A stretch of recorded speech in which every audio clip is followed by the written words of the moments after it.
राना साहब बहुत बहुत शुक्रिया साथ देने का। Sir, core commander conference opposition और हुकूमत दोनों के लिए पैगाम है इस प्रेसर में। 9 मई के जिम्मेदारान को कटहरे में लाया जाएगा।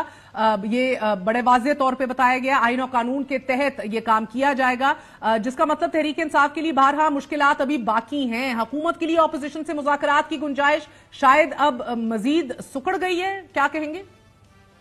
अगर तखरीबकारी करनी है, अगर इंतशार की सियासत करनी है जो शुरू से पीटीआई कर रही है, तो मेरे ख्याल टाइम आ गया है कि इस इंतशार को ख़त्म किया जाए और जो भी इस सिलसिले में हो सकता है वो किया जाए, चाहे मुफाहमत के ज़रिए हो या कोई और जरिया इस्तेमाल किया। सर, चाहे मुफाहमत के जरिए हो या किसी और जरिए, उससे आपकी क्या मुराद है? क्योंकि आज बड़ा वाज़ेह तौर पर अलामिया सामने आया है। कोर कमांडर्स कॉन्फ्रेंस के बाद बड़ी वाज़ेह तौर पर स्टेबिलिटी का जिक्र किया गया है, हमारे मुआशी हालात का जिक्र किया गया है, बड़े वाज़ेह तौर पर बताया गया है कि मिस इन्फॉर्मेशन जो है उसको फरोग देना, लोगों को मायूस करना, यह काम रुकना चाहिए, हमें स्टेबिलिटी की तरफ बढ़ना है। मगर ऐसे टाइम पे जब पीटीआई खुल के मुतनब्बे कर रही है कि ना आपका वजीर आजम मान रही है और कह रही है कि ये बगावत की तरफ भी मामलात जा सकते हैं। अब आप हुकूमत में इतवार को मुल्कगीर एहतजाज भी होने जा रहा है, क्या स्ट्रैटेजी अपनाएगी आपकी हुकूमत?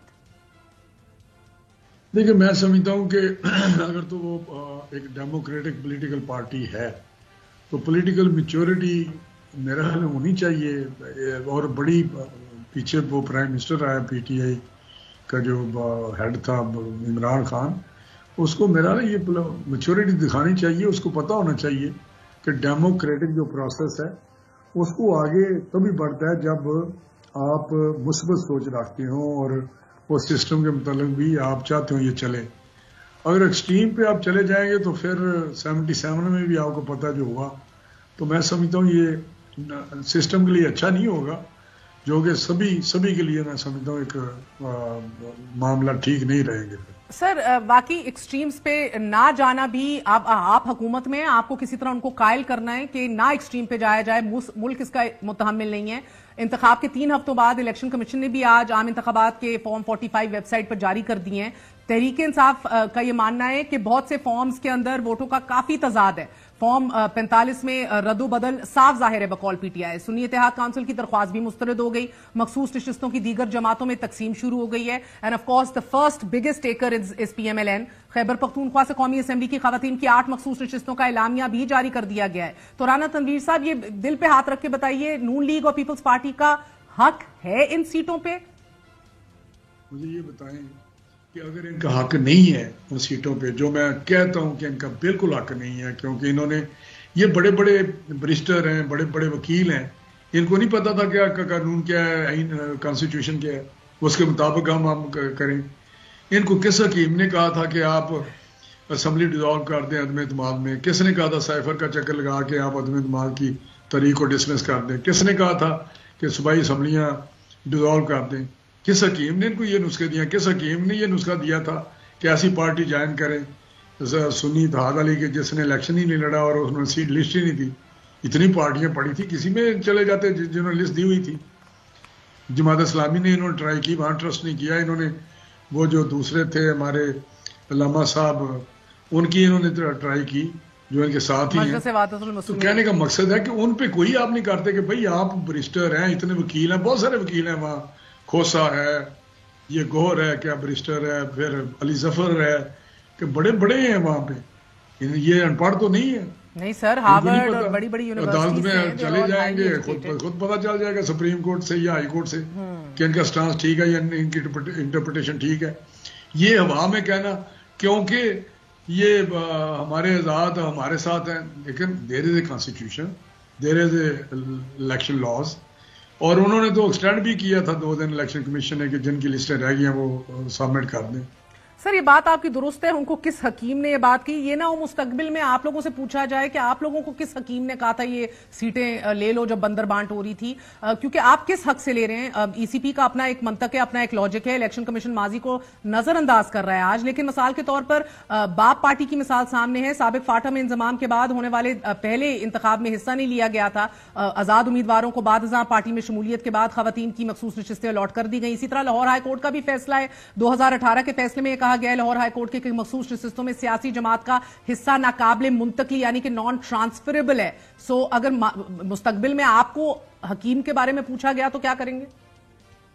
اس لیے لے رہے ہیں کہ الیکشن کمیشن نے فیصلہ کیا ہے کہ یہ سیٹیں میں تقسیم کروں گا جو پولیٹیکل پارٹیز الیکشن میں حصہ لیا اور جیتی ہیں پرپورشنیٹلی. اگر ایک فورم ہائیسٹ فورم جو الیکشن کے متعلق ہے الیکشن کمیشن اس نے یہ فیصلہ کیا ہے یعنی تو ہم کیا کہیں کہ یہ آپ نے غلط کیا ہے؟ میں تو سمجھ نہیں سکا. کل کو سپریم کورٹ کوئی فیصلہ کر دیتی ہے کہ نہیں واقعی یہ بنتے یہ پرپورشنیٹلی نہیں کوئی ملتی ہیں تو ہم پھر بھی کہیں گے ہم نہیں لیتے جی. مجھے سمجھ نہیں آتی کہ ہاں ہم نے یا تو کی ہو بات کہ نہیں جی نہیں یہ تو ہمیں پہلے دن ہم نے اپلیکیشن دی ہمیں دے دے. یہ کیا ہے کہ جی یہ ہماری پوزیشن ہے اسٹیٹس ہے کہ ہم نے ایک پارٹی کو جوائن کیا ہے اور اب یہ اعزاز سارے مل گئے 1991 یا 92 جتنے بھی گئے ہیں ہمیں یہ سیٹیں دی جائیں. انہوں نے فیصلہ سنا دیا الیکشن کمیشن نے. اب الیکشن کمیشن کا جو فیصلہ ہے وہ ہمیں سر ڈیموکریٹک اصولوں ڈیموکریٹک اسپرٹ کی آپ سب بات کرتے ہیں نا. سو بہرحال عمران خان سمیت پی ٹی آئی کے گرفتار رہنماؤں کی رہائی کے لیے بھی قومی اسمبلی میں قرارداد جمع کروا دی ہے سنی اتحاد کونسل نے. آپ کو کیا لگ رہا ہے کہ یہ جو اہم ترین آج اعلامیہ آیا ہے سامنے اس قرارداد کی کیا اہمیت باقی رہتی ہے اب؟ نہیں میری بات سنیں, اگر انہوں نے قرارداد کر دیا تو ان کے وہاں بندے ہیں جو قرارداد کوئی ممبر بھی جمع کرا سکتا ہے. وہ اس کی فیٹ تو آئے گی جب وہاں پہ ڈسکس ہوگا کہ اگر وہ کیسز میں پکڑا ہوا ہے تو رہا کس طرح کر دیں. ایک ریزولیشن سے رہا ہو جائے گا, وہ جو مرضی ہو جائے. یہ تو نہیں ہو سکتا کسی نے قتل کیا ہو تو وہاں بیٹھ کے ہم ریزولیشن پاس کر لیں کہ پاس کس طرح ہو سکتا ہے. ہم تو جو قانون کے مطابق ہوگا وہی ہم کہیں گے نا. کیا جو کسی نے کیا اس کو وہ فیس کرے, اور فیس سبھی لوگ کرتے ہیں. عدالتوں میں جاتے ہیں, عدالتوں کا احترام کرتے ہیں, پیشیاں. یہ تو عدالت میں 40 غیر حاضریاں تھیں عدالت میں. کوئی میاں نواز شریف صاحب نے بھی کبھی کوئی یہ غیر حاضری کی ہے مجھے بتائیں جب سے. وہ تو فیملی کے ساتھ جی آئی ٹی میں بھی پیش ہوتے رہے اپنے بچوں کے ساتھ, سٹنگ پرائم منسٹر. پھر اس کے بعد نیب کورٹس میں پیش ہوتے رہے.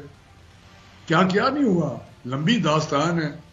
کلثوم بھی بیمار تھی تو بات کرنے نہیں دیتے تھے جیل سے. یہ بڑی تکلیف دہ چیزیں ہیں ہمارے لیے. ہم نے تو ساری چیزیں دیکھی ہیں. یہ بختر بند گاڑی میں شہباز صاحب عدالت میں آتے تھے اسی کمر درد کے ساتھ.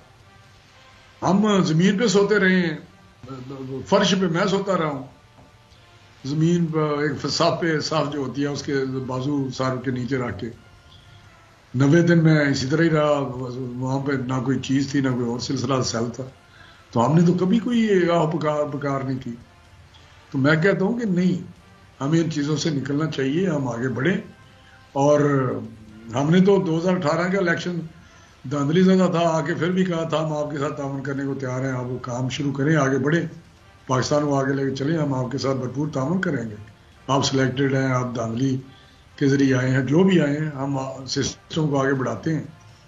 تو ان کی تو منہ سے نکلتے نہیں ہے کہ ٹھیک ہے جی آپ کام کریں, جہاں برا کام کریں گے وہاں تقریریں کریں. یہ